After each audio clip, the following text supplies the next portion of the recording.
Bonjour à toutes et à tous. Alors aujourd'hui, je vous donne quelques petites astuces supplémentaires par rapport à votre CV. Donc j'ai mes notes devant moi et je vais vous les indiquer au fur et à mesure. Déjà, votre CV, il faut absolument qu'il fasse une page. Il ne faut pas qu'il fasse plus d'une page. C'est pas possible. Il y a des recruteurs qui ne vont pas lire votre CV s'il fait plus d'une page. Enfin, il faut vraiment que ce soit hyper important dans votre tête que votre CV ne doit faire qu'une page, pas plus. Donc vous vous débrouillez vraiment pour que tout tienne sur une page, d'accord?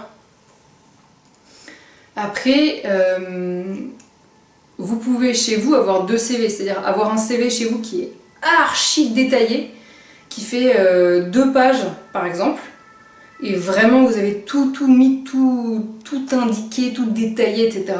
Par contre, le CV que vous allez envoyer aux entreprises, lui, il ne fait qu'une seule page. Il faut vraiment que ce soit hyper concis. C'est intéressant si chez vous, vous faites une impression en noir et blanc de votre CV. Pourquoi? Alors parfois sur certains CV, il y a certains CV qui ont mis, certaines personnes en fait qui ont mis un petit peu de couleur en fait dans leur CV. Donc ils ont mis quelques titres plutôt en couleur pour vraiment que ça ressorte bien, une photo en couleur, etc., etc. Le problème c'est que nous en tant que recruteurs, on n'a pas des budgets illimités et donc quand on imprime des CV, en général, ça dépend, mais en général on les imprime pas en couleur, on les imprime en noir et blanc. Et donc, il faut que vous soyez sûr que quand nous, recruteurs, on imprime votre CV en noir et blanc, on le voit comme vous le voyez. C'est-à-dire qu'il n'y ait pas tout à coup des mots qui disparaissent parce qu'on les a imprimés en noir et blanc, etc. Il faut vraiment que l'impression soit nickel. Donc faites le test chez vous, imprimez-le en noir et blanc juste pour être sûr que ça se passe bien. Voilà. Point important aussi, vous allez enregistrer votre CV en .pdf ou en .doc. C'est important d'avoir ce format-là, donc l'un ou l'autre, parce qu'il y en a certains qui mettent en .docx et c'est pas lu par tous les ordinateurs. Donc si vous envoyez un fichier qui est même pas lu, que l'on peut même pas ouvrir sur notre ordinateur, c'est gênant parce que le recruteur après il va pas forcément prendre le temps de vous dire ah au fait bonjour j'ai bien reçu votre CV pour le poste de mais je n'ai pas réussi à ouvrir votre CV, est-ce que vous voudriez bien me l'envoyer? Non, le recruteur il n'arrive pas à ouvrir votre CV, il passe à un autre CV, mais parce qu'il en reçoit tellement. Donc ne vous bloquez pas, ne vous mettez pas des bâtons dans les roues tout seul, vraiment mettez votre CV sous le format soit PDF, donc .pdf, soit .doc, D-O-C. Comme ça, vous êtes sûr qu'il est ouvrable par les différents recruteurs. Point important aussi. À l'extérieur du document, là, il y a des marges, d'accord? Alors, il y en a qui vont réduire ces marges le plus possible pour pouvoir écrire le maximum d'informations sur leur CV. Il n'y a pas de problème, il n'y a vraiment pas de problème.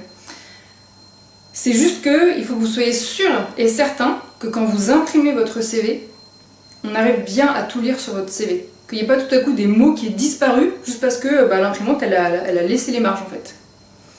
Donc, pour éviter cet inconfort, vous allez laisser des marges de 1,5 cm. Alors en général, quand vous ouvrez votre document Word, je crois qu'ils vous mettent 2,5 cm de marge par défaut. Vous pouvez les laisser. Si vraiment vous avez besoin de raccourcir ça, vous pouvez passer à 1,5, mais ne passez pas à des marges plus petites que ça. Sinon, on ne pourra pas imprimer votre CV parce qu'il ne sera pas lisible. Et là, c'est embêtant. Point super important, vraiment. Point super important, faites attention aux fautes d'orthographe. C'est super important. Moi, je vous donne mon expérience en tant que recruteuse. Moi, s'il y avait plus de 2 fautes d'orthographe sur un CV, je ne regardais pas le CV. Il faut vraiment que vous ayez ça en tête. Ça ne veut pas dire que tous les recruteurs sont comme moi. Ça veut juste dire qu'une faute, je la laisse passer parce que je me dis c'est bon, on a tous le droit à une erreur, ça va. Mais 2 fautes, ça veut dire que vous n'avez pas pris le temps de relire votre CV. Et c'est vraiment embêtant en fait. C'est vraiment embêtant qu'il y ait des fautes d'orthographe, c'est pas normal.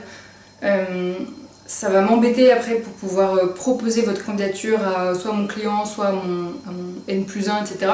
C'est hyper handicapant les fautes d'orthographe. Vraiment. Faites super attention, faites-les relire. Alors pour ça, soit vous allez sur mon blog et vous pouvez voir que je propose ce service de relecture de CV. C'est pas juste de la relecture, c'est la correction, c'est vraiment vous aider à avoir un CV béton armé, non seulement qu'il n'y ait aucune faute d'orthographe, mais en plus que vraiment dans la structure et dans tous les mots que vous allez mettre, il soit nickel. Vous pouvez avoir ce recours-là, soit vous pouvez tout simplement en parler aux personnes de votre entourage. Des personnes qui maîtrisent l'orthographe et leur dire « Ah, s'il te plaît, est-ce que tu peux juste relire mon CV pour que je sois sûre qu'il n'y ait pas de faute d'orthographe ?»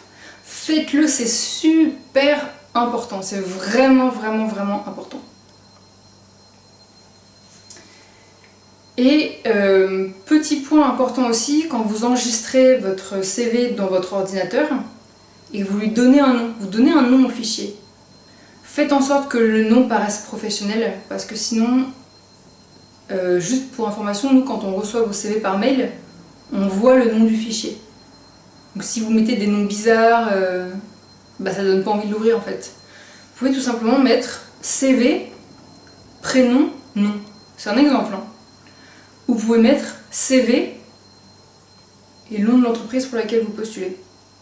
Mais le plus simple, c'est de mettre CV, prénom, nom. Comme ça, vous n'êtes pas obligé de vous dire à chaque fois, oh là là, il faut que je rechange le nom du fichier quand je postule à notre entreprise, etc. Non.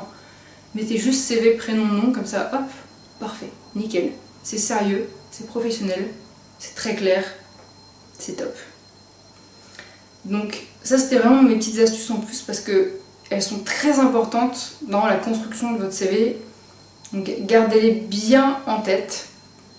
N'hésitez pas à revenir vers moi si vous avez des questions. Je vous mets comme d'habitude le lien vers l'article sur mon blog pour bien vous expliquer tout ça et que vous ayez un support visuel.